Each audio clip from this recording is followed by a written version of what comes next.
Miércoles 19 de febrero, muy buenos días amigos televidentes, amigos Radio Escucha, gracias por sintonizarnos a esta hora en este día a través de Televisión Legislativa de El Salvador y a quienes nos escuchan en estos momentos a través del 88.1 del dial Radio Legislativa, bienvenidos a Foro Legislativo, ya estamos listos para iniciar una nueva emisión. Esta mañana estaremos conversando con el diputado Leonardo Bonilla, diputado propietario de esa Asamblea Legislativa por el Departamento de San Salvador, diputado no propietario y bueno, diputado no partidario. Pertenece a diferentes comisiones como la Comisión de Cultura y Educación, Relaciones Exteriores, Integración Centroamericana y Salvadoreños en el Exterior, también la Comisión de Legislación y Puntos Constitucionales y la Comisión Política.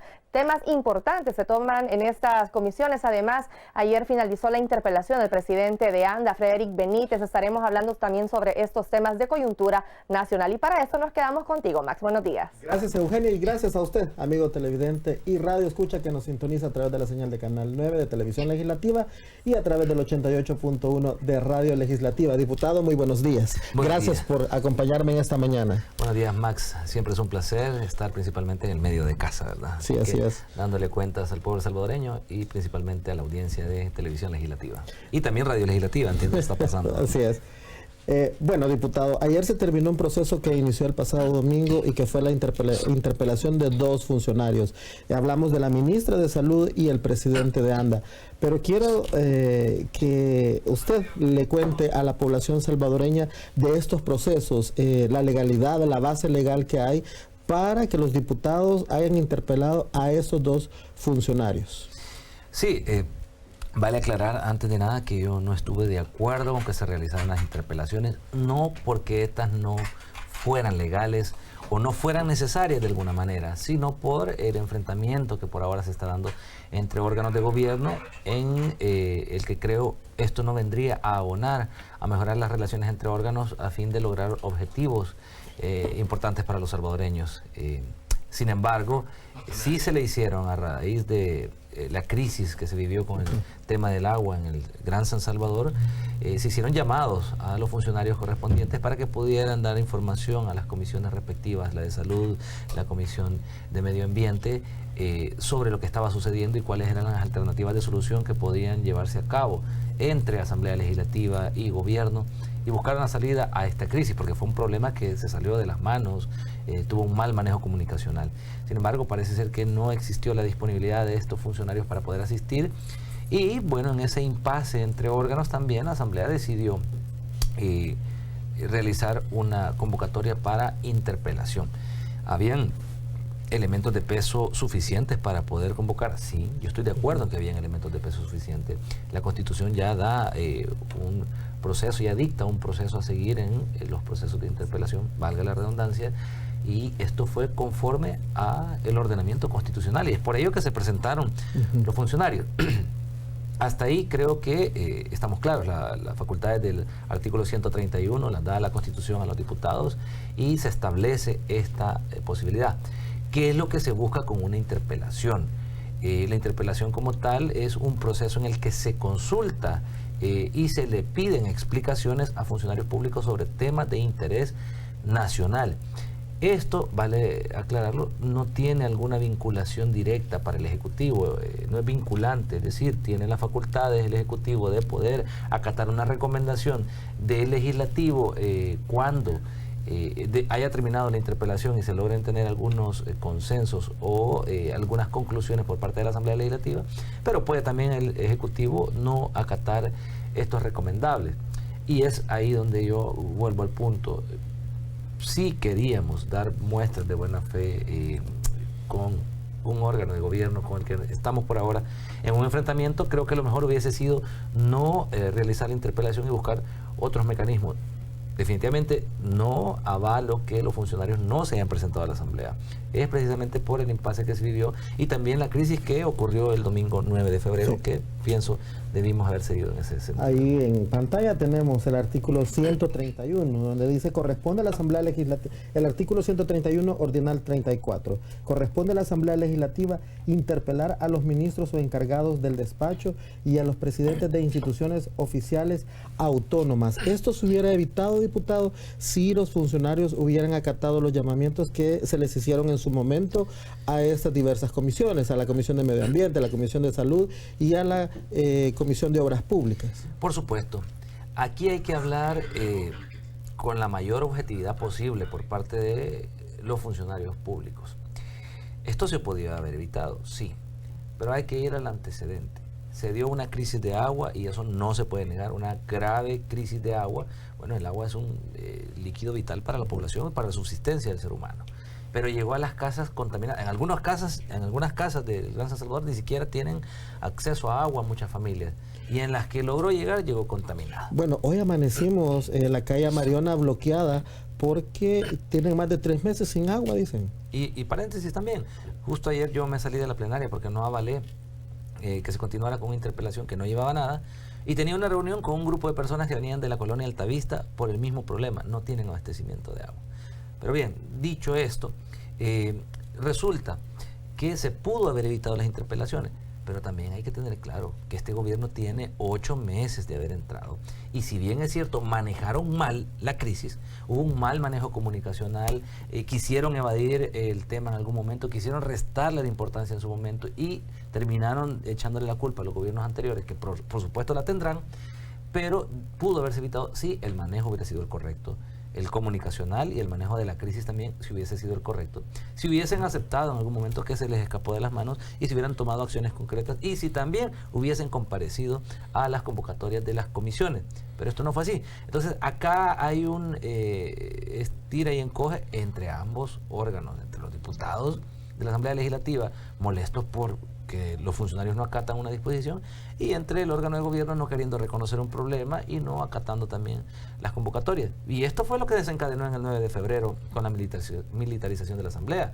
Yo creo que la llegada del presidente Bukele, más allá del tema de los 109 millones, fue una respuesta a la convocatoria de interpelación. Es decir, después de la convocatoria a interpelación de sus ministros, entonces inventa el presidente también hacer una convocatoria a la Asamblea Legislativa. Entonces, convocame y te convoco, pues.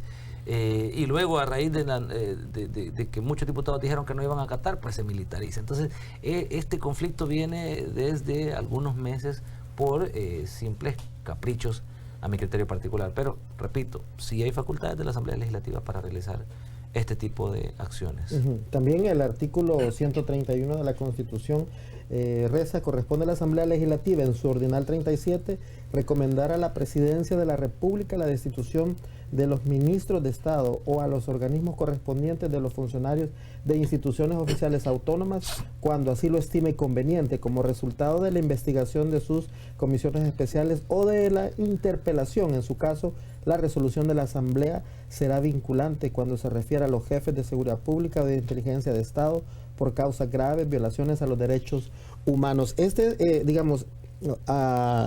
Sobre este artículo, después de la interpelación viene este proceso. Todos los insumos recopilados dentro de la interpelación van a pasar, se hace un informe y eso pasa a la comisión política, y de ahí se determina si se le recomienda o no al presidente de la República destituir al funcionario o a los funcionarios en su caso. Sí, y la Constitución prevé la no vinculancia sobre el recomendable que puede hacer la Asamblea Legislativa para destituir a estos funcionarios en este caso particular. Pero también tenemos la posibilidad, existe la posibilidad de que esta Asamblea decida interpelar también al ministro de la Defensa por los acontecimientos del domingo 9 de febrero y al director de la Policía Nacional Civil. Y en esos casos sí ya prevé también la Constitución que sí es vinculante. Ahí sí la Asamblea podría, es un caso aparte por supuesto, destituir, y tiene la facultad por el tema de seguridad pública, pero no en este caso. Esta interpelación va a generar un informe, pasa a la Comisión Política. De hecho, hoy está convocada la Comisión Política por la tarde. Habrá que ver si este informe ya se tiene listo y habrá que ver también cuál es la decisión. Yo sigo pensando que no debemos seguir en este enfrentamiento. Digo, muy legal es el proceso, pero esto no abona. Yo lo decía en el pleno el día de ayer. No se trata de que yo esté pensando que el tema del agua no es importante o que no deba de manejarse, pero en esa forma no veo que sea la mejor alternativa. Eso no soluciona el problema del agua. Con las intervenciones y las preguntas de los diputados no se solventaba, no se filtraba el agua, no se mejoraba el acceso al agua de muchas familias. Y sí es cierto, había que conocer la problemática, por supuesto, sí, en eso estoy totalmente de acuerdo, pero en muchas de las preguntas de los diputados y en muchos de los discursos había una emotividad y más parecía un ataque que otra cosa.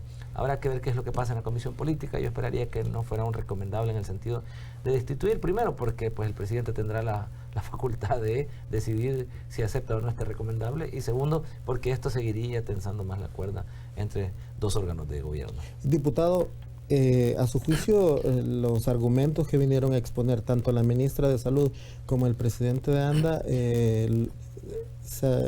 ¿quedó satisfecho con sus argumentos que presentaron? Y si nos puede hablar de eso. Ahora, correcto, sí. Sobre lo expuesto por los funcionarios, creo que sí se quedaron cortos. Yo creo que debieron haber reconocido el error. Ya estaban en una interpelación, ya el problema se conoce. Las consecuencias, gracias a Dios, no pasaron a más, no hay fallecidos, entiendo que tampoco se desató alguna epidemia de ningún tipo, y bueno, el problema se dio. Y si bien es cierto, hay responsabilidad de gobiernos anteriores, por supuesto, yo lo entiendo, o sea, no podemos culpar también, pero sí hubo un mal manejo, no hubo la previsión correspondiente para que en su momento esto no sucediera, y los funcionarios debieron haber dicho eso, pero le daban muchas vueltas al asunto, evadían algunas preguntas. Se habló 1000 veces sobre la planta de las pavas, ya ahora todo el mundo conoce esa planta y hasta cómo funciona probablemente, pero esto no hace que el problema se supere. Creo que se quedaron cortos. La misma ministra en algún momento señalaba la responsabilidad del presidente de ANDA, y el presidente de ANDA señalaba que era la ministra la encargada de determinar la calidad del agua. Creo que se vieron muy mal. Creo que el principal responsable, si lo podemos ver así, por el momento era el presidente de ANDA. La ministra, pues creo que las acciones de ella debieron corresponder después de la crisis, y de eso tenía ella que dar cuenta. Obviamente hay legislación también que prevé que el Ministerio de Salud deba estar pendiente de la calidad del agua. Eso sí es cierto, pero creo que las preguntas fueron más con interés de arremeter contra los funcionarios que realmente conocer la verdad. Pero también tengo entendido que el presidente de ANDA no era un funcionario nuevo, sino que él estaba trabajando en la administración anterior en otro puesto, y de ahí cuando entra este nuevo gobierno, él asume la presidencia. Conocía muy bien el funcionamiento de la autónoma. De eso lo que podemos concluir es que tenía conocimientos, pero no responsabilidad. Al menos no en ese tiempo. Sí, eso sí. Una cosa es tener conocimiento, pero no tenía en ese momento la autoridad para decir esto hay que cambiarlo. Pues como asesor podría hacer esas recomendaciones, pero no tomar las decisiones. Y si en su momento lo supo y no asesoró, bueno, es su responsabilidad como asesor en ese momento, no como presidente de la autónoma. Ahora sí tiene la responsabilidad, y probablemente que haya quedado en evidencia que quizás ni siquiera conocía de estos temas en los tiempos en los que él fungió como asesor, porque entonces pudo haberlos previsto, o si los conocía no tomó las pertinencias en su momento. Así que, bueno, se ha hablado mucho sobre el tema. Esperamos que ahora, a partir de hoy, que ya quedan libres, y habrá que esperar también la resolución de la Comisión Política, puedan enfocarse nuevamente en buscar la alternativa de solución, porque yo preguntaba también, ¿y esta asamblea qué va a hacer después de la interpelación? Aparte del informe o el recomendable, ¿vamos a abonar a la solución del problema o solo era la intención de cuestionar a estos funcionarios? Sí, le voy a pedir a producción que nos ponga un audio. Creo que es muy importante lo que el presidente contestaba cuando le preguntaban la calidad del agua en este momento que está llegando a todos los hogares del área metropolitana de San Salvador. En las condiciones actuales que se encuentra la planta de tratamiento Las Pavas, no es recomendable tomar esa agua, porque le ha faltado mantenimiento por años.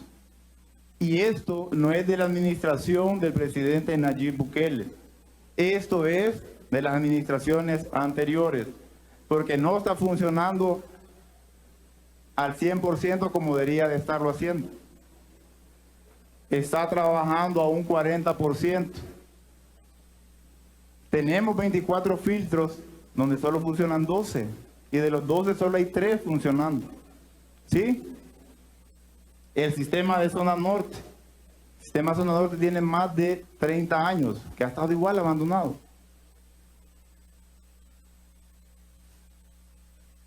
Declaración y la que yo creo que es más puntual, no es recomendable en este momento consumir el agua que está produciendo la planta potabilizadora de Las Pavas. Es importante que lo diga un funcionario, Sí. es importante, tuvo que haberse dicho eso en su momento, pero en su momento se quiso evadir el tema y se dijo, no, si con esta agua preparamos nuestro café, yo consumo de esa agua. Falsedades, yo les dije a los mismos diputados, yo creo que ustedes no toman de esa agua. Y el mismo salvadoreño sabe que el agua no es apta para el consumo humano. Yo creo que es rara la persona que consume el agua directamente del chorro, en algunos casos tienen que hervirla, porque el salvadoreño sabe que tenemos una mala calidad de agua en el país. Ahora, que un funcionario lo reconozca, eso ya es preocupante. Lo importante es que se tomen las medidas correspondientes, pero en su momento debió haberse afrontado esta crisis y decirle al pueblo salvadoreño que sí, hay un problema, que no es recomendable consumir el agua potable, el agua que distribuye ANDA, pero que se estarán tomando las medidas pertinentes y en su momento se les hará saber a la población salvadoreña si ya fue superado y si el agua es apta para el consumo. Porque al no aceptar este error, pudo de alguna manera incurrirse en una irresponsabilidad que pudiera conllevar a una epidemia o incluso a la muerte de algunas personas. Entonces sí, no es una cuestión solo de si debió decirlo, si la gente ya lo sabía o no lo sabía. Creo que ahora queda claro que pues, el agua no es apta para el consumo humano, pero más allá de seguir cuestionando y buscando responsables, hay que empezar a buscar las soluciones en el momento. También usted tuvo una participación dentro de esta interpelación. Usted había pedido la palabra, pero tardó un poquito en que se la dieran. Vamos a escuchar la participación del diputado Leonardo Bonilla en este proceso de interpelación, específicamente cuando estaba el presidente de ANDA. Así es. Es curioso que aquí hoy sí nos interesa el agua. ¿Y en cuántas legislaturas no se ha aprobado una ley de agua? ¿Cuántos diputados de los que estamos aquí? Y ojo, aquí no estoy defendiendo tampoco al funcionario público, ni estoy diciendo que no existe el problema, ni que el agua no es importante y que no deba tratarse. Pero ahora resulta que nos interesa el agua, entonces aprobemos una ley de agua. A partir de esta interpelación, ¿qué soluciones tendrá el problema? ¿Qué hará esta asamblea luego de terminada esta interpelación para que mejore el problema o que se supere el problema del agua? Importante este tema que ha estado dentro de la Comisión de Medio Ambiente durante años, la ley de agua, diputado. Yo creo que esta fue una muy buena oportunidad para que los diputados puedan entender la preocupación de la población salvadoreña, por si no la han entendido todavía, porque me parece totalmente incongruente estar interpelando al presidente de ANDA y mostrando una gran preocupación por la población salvadoreña, por la calidad del agua, cuando han tenido muchos diputados presentes en la legislatura, en la actual legislatura, han estado en otras legislaturas discutiendo un tema de ley de agua. Entonces, es cierto, pudo evitarse la interpelación si los funcionarios hubiesen comparecido, dado las explicaciones, sí, pero también pudo haberse evitado la crisis, ni siquiera la interpelación, la crisis de agua, si se hubiese aprobado una ley de agua hace 2 o 3 legislaturas y se le hubiera dado el tratamiento debido. ¿Y cómo puede influir esta ley de aguas en la calidad del agua? O sea, el proyecto de ley de agua, bueno, los proyectos que han sido presentados llevan muchos el componente de la preservación de los mantos acuíferos, el tema de la misma distribución y tratamiento del agua, la misma explotación del recurso hídrico, y esto conlleva a la calidad del agua. Es decir, ANDA no es un ente rector del agua. Muchas personas piensan que ANDA es el encargado de proteger los mantos acuíferos o del tema general del agua. ANDA es la administración de acueductos y alcantarillados. Es la responsable de distribuir el agua. ANDA capta el agua tal y como llega. Tendrá que filtrarla y distribuirla. Atrás, antes de eso, no tiene responsabilidad institucional ANDA. Es la población salvadoreña la que tiene, y la empresa privada, sin haber una ley, quienes tienen que preservar los mantos acuíferos, evitar la contaminación, los desechos sólidos en los ríos y toda esta situación, ya no es previsible por parte de ANDA. con una ley de agua se prevén estas situaciones, el tratamiento de aguas, los desechos sólidos que no vayan a parar a los ríos que después proveen el agua para su potabilización, la explotación indiscriminada de los mantos acuíferos por personas naturales o por empresas privadas.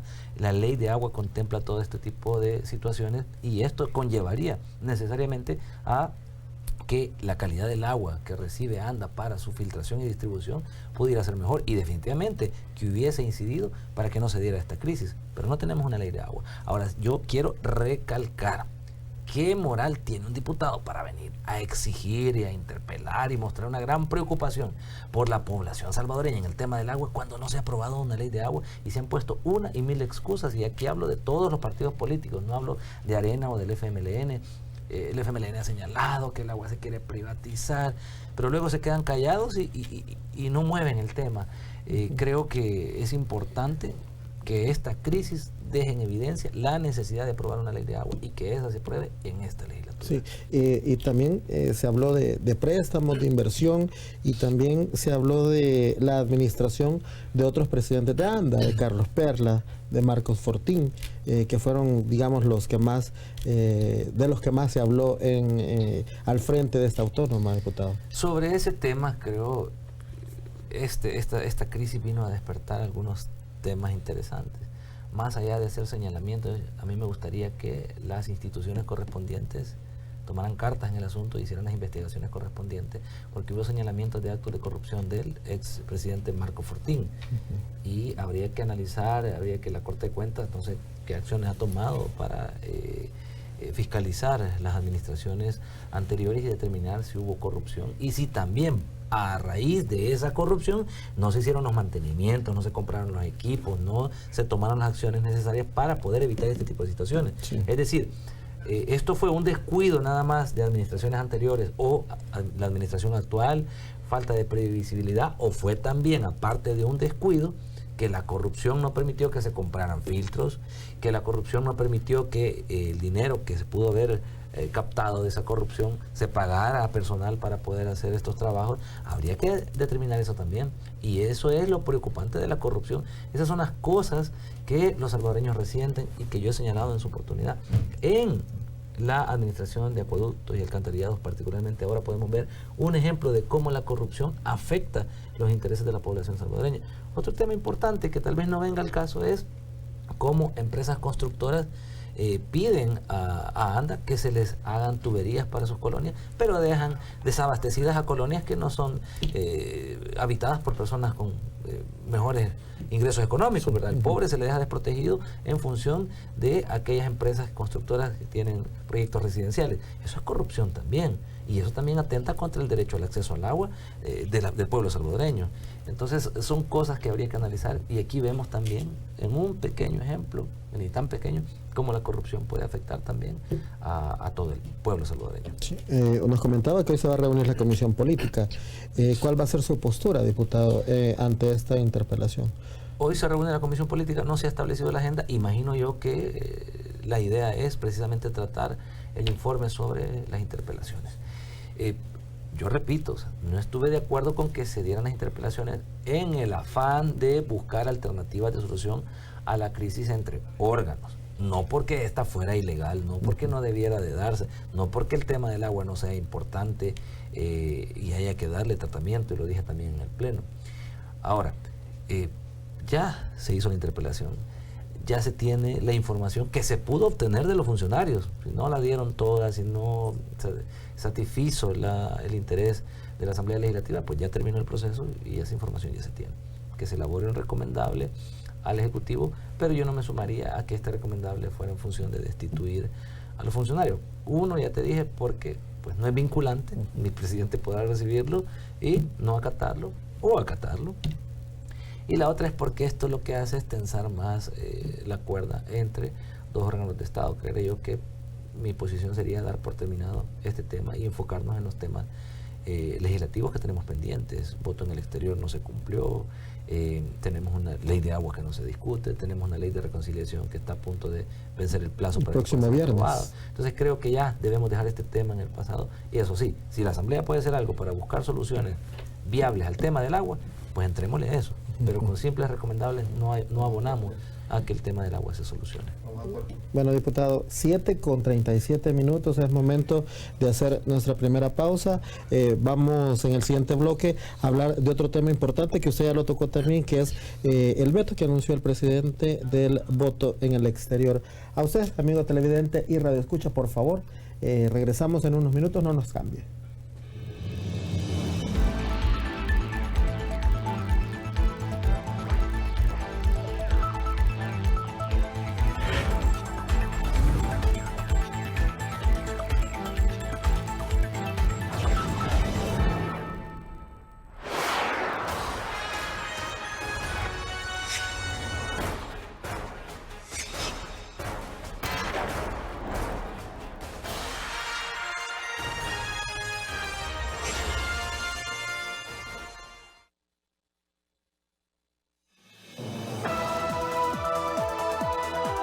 Estamos listos en esta mañana para iniciar con su entrevista matutina Foro Legislativo, donde le damos a conocer en detalle todo el trabajo de los legisladores y las opiniones de los diversos grupos parlamentarios.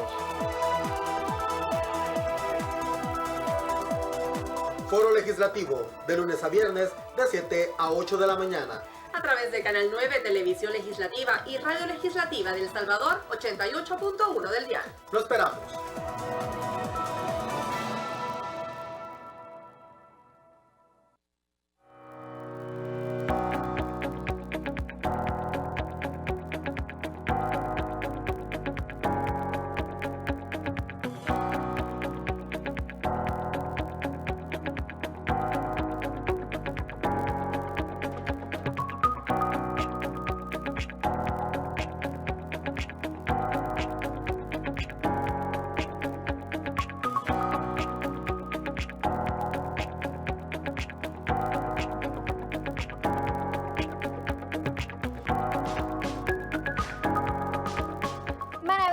República de El Salvador, desde el muelle Ciudad Puerto de la Libertad, Televisión Legislativa 9 TV te saluda.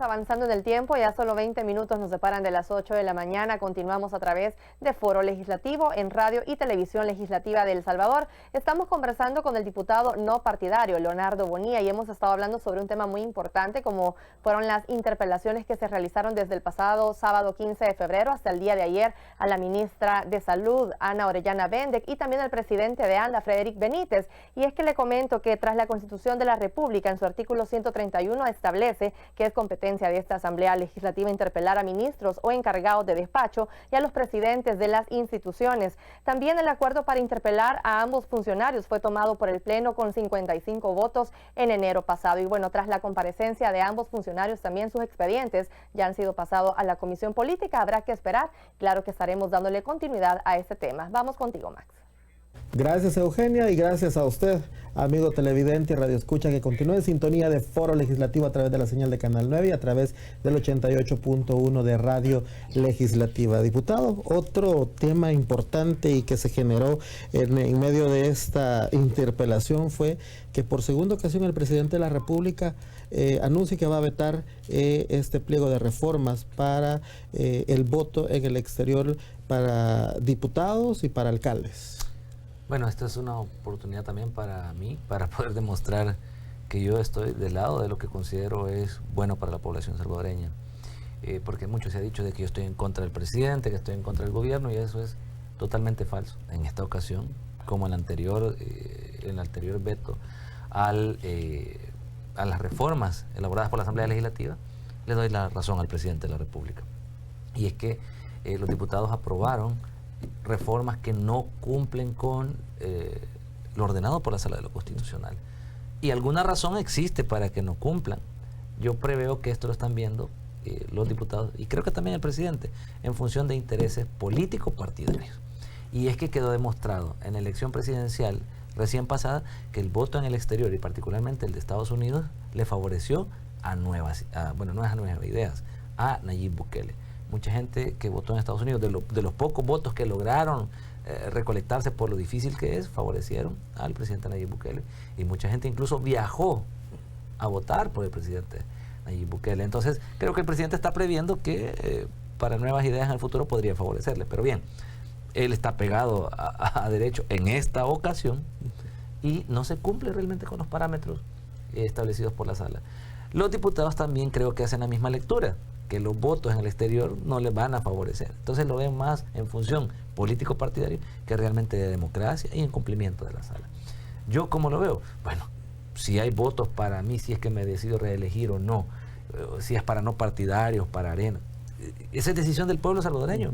Tienen derecho a votar los salvadoreños. ¿Y quiénes son salvadoreños? Los que residen aquí y no son los que residen fuera. Salvadoreños somos todos, indiferentemente de dónde residamos o nuestra condición migratoria en el exterior. Las reformas que aprobó la Asamblea Legislativa tienen un grado de desigualdad para los salvadoreños en el exterior, a quienes ahora se les exige para poder votar en una circunscripción particular o que tengan familiares residiendo en un municipio particular y que demuestren una dependencia de ellos, o que tengan propiedades o que tengan inversiones, por ejemplo. Y eso no se le pide a un salvadoreño acá más que el solo domicilio. Para el salvadoreño nacido en Estados Unidos, que puede ser hijo de padre y madre salvadoreña, también hay una dificultad, el tema de que no se le reconoce un domicilio particular y tiene que probar necesariamente un arraigo.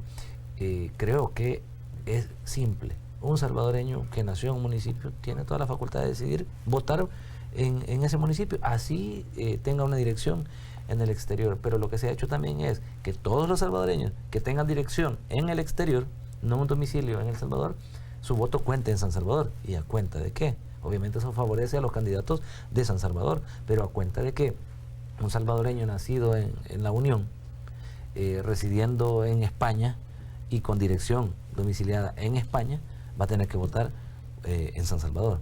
Entonces hay una serie de desigualdades que comparto yo, los criterios que planteó el presidente de la República no cumplen con lo establecido por la sala, además del voto electrónico, que es otro mecanismo importante. Mucho se ha dicho de que el voto electrónico se puede prestar a fraude. Sí, difícilmente si se toman las medidas correspondientes y un sistema que pueda no ser tan infalible podría vulnerarse, pero puede. Pero también el voto postal y también las papeletas aquí en el país han sido sujetos de fraude. O sea, si hablamos de fraude, fraude puede haber a todo nivel. Pero no estemos pensando de forma negativa. El voto electrónico es un paso adelante en la tecnología y además, y lo principal, es el beneficio para el salvadoreño en el exterior. Porque para votar, hay salvadoreños ahora que desde el exterior están muy interesados en temas políticos, que quieren incidir en la política salvadoreña, por lo menos a través del voto, pero primero no tienen DUI. Así es que antes de ir a votar tienen que ir a obtener su documento único de identidad, lo que implica pérdida de tiempo y dinero. Los consulados o oficinas para la emisión del DUI no necesariamente están a la vuelta de la esquina de donde vive un salvadoreño en el exterior. Además, luego de obtener el DUI, tienen que empadronarse. El empadronamiento es engorrosa. La página del sistema del Tribunal Supremo Electoral se cae a cada rato. Luego el voto postal, tienen que solicitar la papeleta le llega a la casa. O sea, al final de cuentas, esta reforma no buscaba beneficiar al salvadoreño, porque por más atribuciones que le diera para poder votar, las dificultades que implica el solo proceso ponían en aprietos al votante. Diputado, cuando se generó toda esta controversia por lo del voto electrónico, también hasta personas del Tribunal Supremo Electoral aseguran que no es conveniente y que algunos países que lo tenían retrocedieron y lo dejaron de lado. Por ejemplo, uno de los capacitadores del Tribunal Supremo Electoral hacía énfasis que en Estados Unidos Sí se ha usado el voto electrónico en algunos estados como Florida en 2018, Virginia Occidental en 2010, pero nunca a nivel nacional, precisamente por quejas de seguridad. Y este mismo capacitador decía que realmente solo en India, Brasil y Venezuela se da el voto electrónico, pero recordemos que Smartmatic en 2017, que no certificó resultados, utilizan completamente el voto electrónico. Entonces, algunos países en Europa también lo implementaron y han retrocedido, no continuaron con ese sistema. Vamos por partes. No comprendí lo de Smartmatic, porque lo de Smartmatic no fue voto electrónico, fue el sistema de conteo. Pero es la empresa, digamos, que distribuía el voto electrónico en estos países. Bueno, pero además Smartmatic está muy cuestionada India, y no Brasil, necesariamente tenemos Venezuela. que contratar con Smartmatic. Primer punto. Segundo, yo no soy técnico en materia electoral y habría que escuchar con detenimiento qué expresan los técnicos, pero quiero hablar de lo poco que yo puedo saber. Que si no ha funcionado en otros países, sí, creo que pues hay que aprender de experiencias ajenas, pero probablemente ha funcionado en otros países. Veamos la experiencia de los que no han funcionado y veamos la experiencia de los que sí han funcionado. Que en Estados Unidos se aplica solo en ciertas circunscripciones, por algunos detalles, bueno, es que en El Salvador nos está pidiendo el voto electrónico para todo el país, sino para el salvadoreño en el exterior. Al menos así lo entiendo yo. No sé si la petición es que sea voto electrónico a nivel nacional. Es particularmente por la dificultad que implica para salvadoreños en el exterior el poder votar. Sí.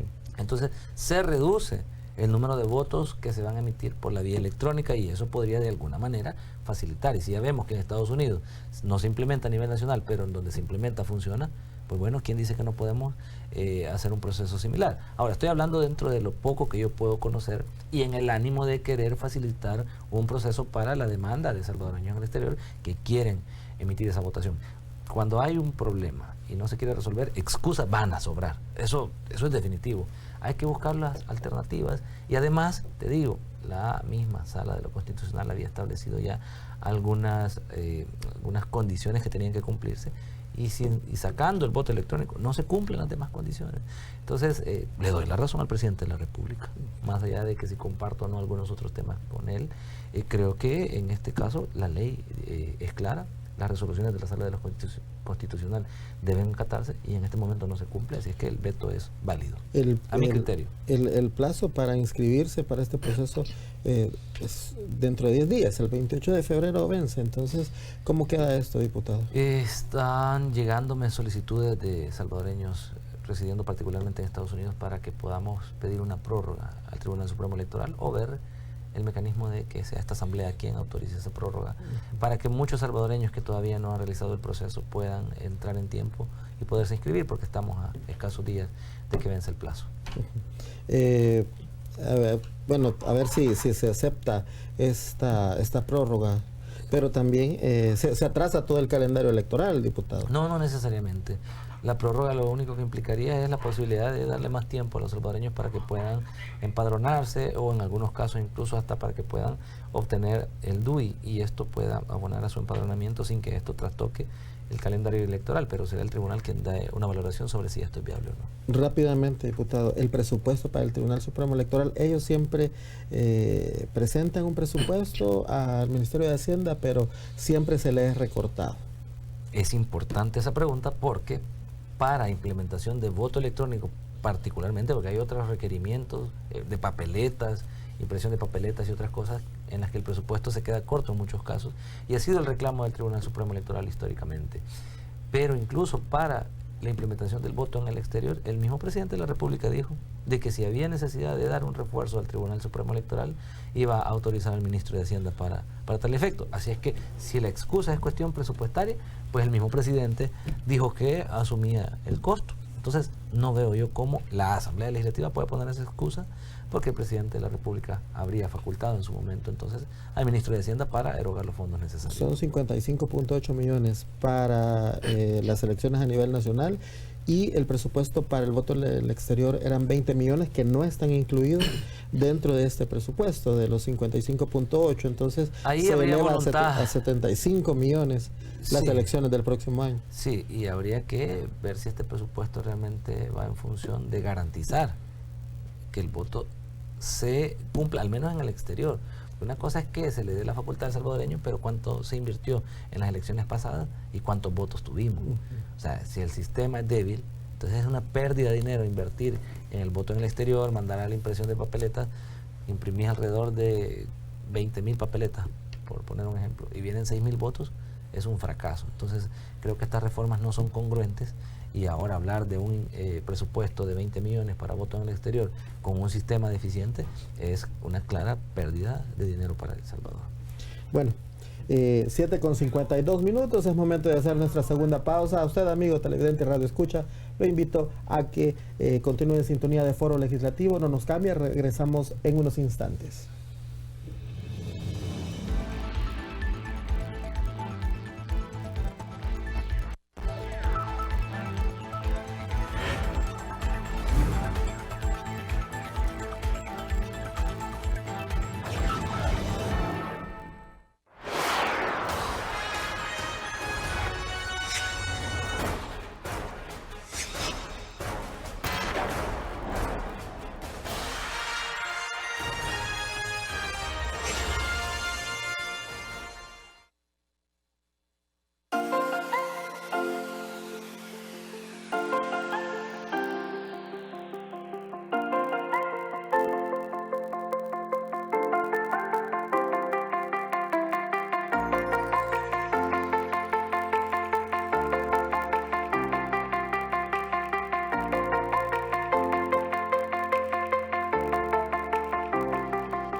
Maravillosa República de El Salvador. Desde Santiago Nonualco, en el departamento de La Paz, Televisión Legislativa 9 TV te saluda.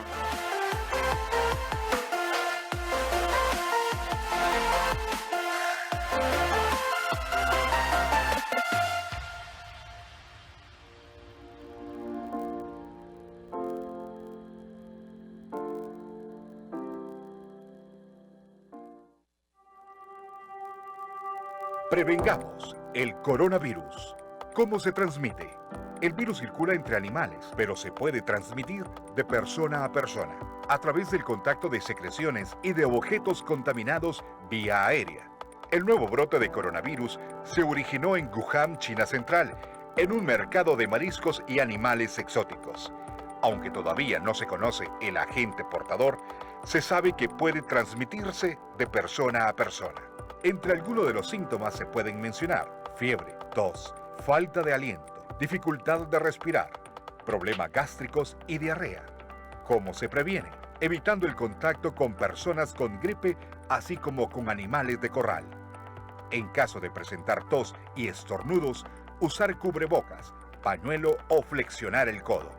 También lavarse las manos frecuentemente evita la incubación de cualquier virus. Es recomendable también consumir alimentos bien cocidos, en especial los derivados de la carne.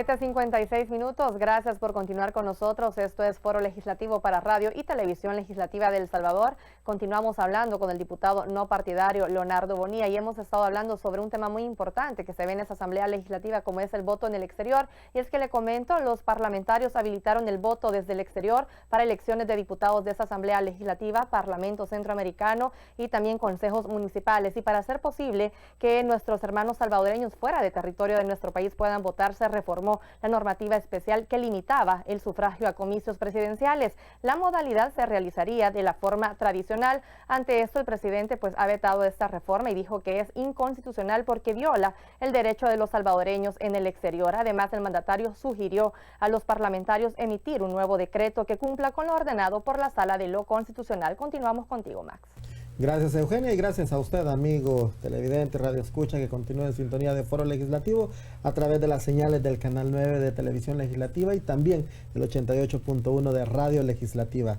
Diputado, otro tema muy importante y que estamos quizás una semana de calendario para que se vence la tercera prórroga que dio la Sala de lo Constitucional para la creación de la Ley de Reconciliación Nacional. Usted que pertenece a la Comisión Política y que ha estado en este esfuerzo que ha sido liderado hoy por el presidente Mario Ponce de hacer estos esfuerzos de estas consultas públicas abiertas, ¿cómo va ese tema?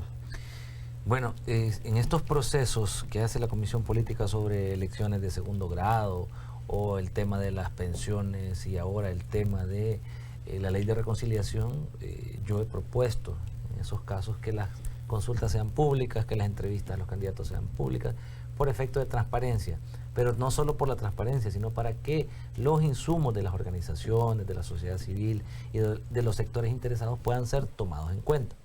Sobre el proceso de consulta, creo que puedo darme aval, ha sido transparente, ha sido democrático, se le ha dado la oportunidad de expresarse a las víctimas, en este caso particular, de los diferentes sectores que provienen, y eso es importante, y ellos han expresado cómo quieren que pueda quedar redactado un cuerpo normativo. Algunas de las víctimas han dicho que no buscan cárcel, que lo que buscan es que se pida perdón y que se sepa la verdad. Otros han dicho que reclaman realmente que se haga justicia, que quienes cometieron esos crímenes en la guerra puedan pagar conforme a la ley.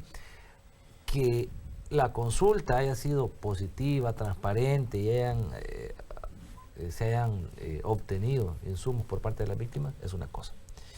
De eso a que la propuesta de ley cumpla con lo que quieran las víctimas, eso habrá que ver. Entonces tenemos que ver cuál es la propuesta que se va a presentar por parte de la Comisión Política.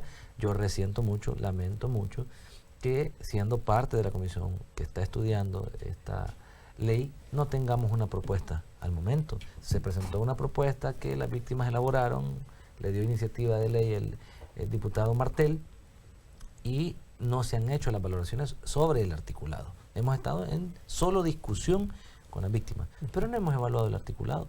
Ahora se nos va a presentar un proyecto ya elaborado por una parte técnica.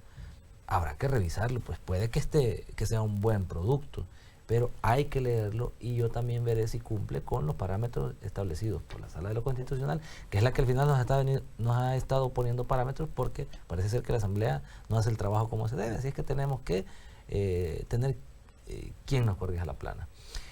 Si cumple con los parámetros, 1, y 2, si las víctimas se sienten conformes con este proyecto, voy a dar un voto favorable. Si no, pues me quedaré a lamentar el ser solo uno que dice lo que no le parece, pero que al final no puede mover la balanza. Eso sí, no estaría legitimando un proyecto de ley que no cumpla con lo establecido por justicia, por la Sala de lo Constitucional y lo requerido por las víctimas. Sí, todos los procesos de consulta han sido abiertos y bueno, también han sido dados a conocer a la población a través de Televisión Legislativa, diputado. Y allí, como usted decía, las personas se han expresado su sentimiento, lo que realmente sienten y quieren y demandan de esta ley. Diputado. Y hay que decir varias cosas. Una de ellas es que la mayor cantidad de casos que se ventilan sobre crímenes de guerra y de lesa humanidad se le atribuyen a la Fuerza Armada. Pero la mayor cantidad de casos se le atribuye, pero no quiere decir que la mayor cantidad de casos realmente los haya cometido la Fuerza Armada. Yo creo que se pusieron de tú a tú en la guerra. Hay casos que no se incluyeron en el estudio de la Comisión de la Verdad que están surgiendo recientemente.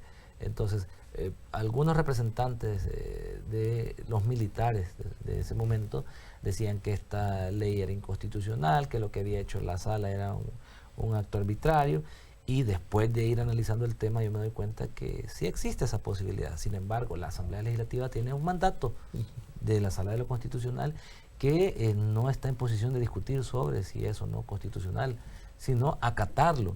En ese caso, porque yo sí encuentro algunos vacíos sobre el tema de la derogación de la ley de amnistía y el ordenamiento de esta nueva ley de reconciliación nacional, pero yo, como funcionario público que me comprometí a cumplir y hacer cumplir la Constitución y a cumplir también el mandato de la Sala de lo Constitucional, voy a avalar un proyecto que cumpla con los requerimientos de la Sala.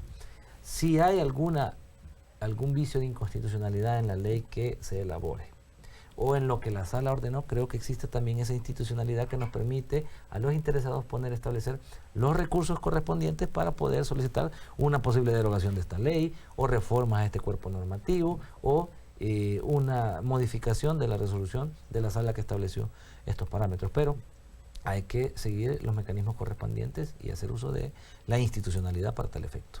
¿Qué implicaría que no se tuviera a tiempo, diputado, esta ley, esta normativa? Bueno, en el deber ser eso implicaría un grave atropello al derecho, a la ejecución del trabajo de la institución. La Asamblea Legislativa no debería estar en posición de seguir pidiendo prórrogas, pero hemos visto cómo acá en El Salvador, lamentablemente, aquí las leyes no valen nada. Las leyes las vulnera el ciudadano, las vulneran los diputados, las vulnera el mismo presidente de la República y aquí no pasa nada. Y eso es preocupante.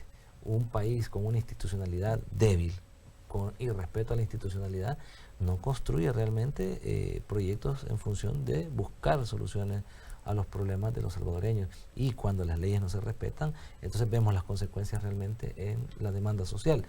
Creo yo que es importante y espero que esta Asamblea cumpla con este plazo, que ya debería ser el último, y que no se vaya a buscar una nueva prórroga. Pero principalmente espero que esta ley vaya acorde a los intereses del país, no solo de las víctimas, porque es cierto, las víctimas exigen justicia, pero esta ley es importante para la reconciliación nacional y eso pasa por la aplicación de justicia y el conocimiento de la verdad que deben ir incorporados en este cuerpo normativo. Bueno, diputado, 8:04 es un momento, bueno, el tiempo en televisión se va rápido. Yo le agradezco mucho que me haya acompañado esta mañana y pues que hayamos hablado de estos temas importantes para que la población entienda primeramente los procesos que aquí se desarrollan y que tienen y que se sustentan bajo una base legal. Bueno, para mí siempre es importante atender estas invitaciones. Es una obligación de nosotros los funcionarios públicos rendir cuentas a la población salvadoreña sobre lo que hacemos. No tenemos una jornada laboral de 8 a 4 como se cree, así es que podemos estar presentes en un medio de comunicación a las 7 de la mañana o a las 9 de la noche si así se requiere. Así es que estoy en disposición de cumplir siempre con esa obligación. Y también los fines de semana trabajan, diputado, sí, es trabajo territorial. Si se requiere, hay que hacerlo. Perfecto, bueno, yo le agradezco mucho, gracias. Y a usted también, amigo televidente y radio escucha, por habernos sintonizado en esta mañana. Pero hay más que ver en Televisión Legislativa y pues le doy la batuta a Eugenia. Gracias, Max. También gracias al diputado no partidario Leonardo Bonilla por haber asistido esta mañana a Foro Legislativo. Y es que el año anterior la Subcomisión Política para el Análisis del informe presentado por la Comisión ad hoc para estudiar el proyecto de ley de justicia transicional y restaurativa para la reconciliación nacional realizó 4 foros a nivel nacional y hoy pues la Comisión Política en estas fechas atrás ha retomado esto con más foros en donde han tenido insumos de diferentes instituciones y hoy la Comisión Política está convocada a las 3 en punto pues para presentar un proyecto sobre esta ley de reconciliación nacional y restaurativa. Así finalizamos Foro Legislativo esta mañana. Siga con la tercera parte de su revista Temprano Contigo.